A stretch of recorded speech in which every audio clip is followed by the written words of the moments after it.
There are over 1 million children living with HIV in South Africa. The majority is in KwaZulu-Natal. Healthcare professionals say caring for these children can be daunting and difficult, especially for family members who provide hands-on care daily.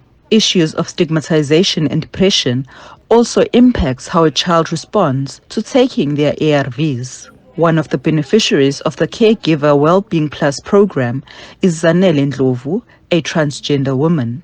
She is the legal guardian of her late sister's 2 children, aged 3 and 17.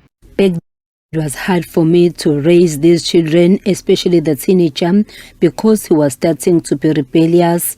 But after the program, I managed to sit with him down. When my sister died, she had already disclosed to the 17-year-old. But now the 3-year-old is still very young to understand, but I believe this program has equipped me with enough knowledge.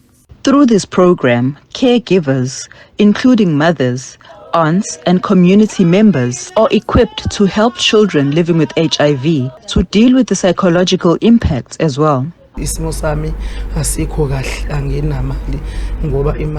It has been hard raising my son. I told him about his status when he was 7. He was bullied at school for being HIV positive, but the teacher got involved and it has now been sorted.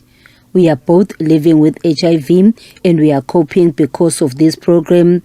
It has helped me to educate him. I really needed this program. I needed help because when I was still struggling, whenever I give my children medication, they would say they are hungry and sometimes we wouldn't have enough food. We only depend on grant money.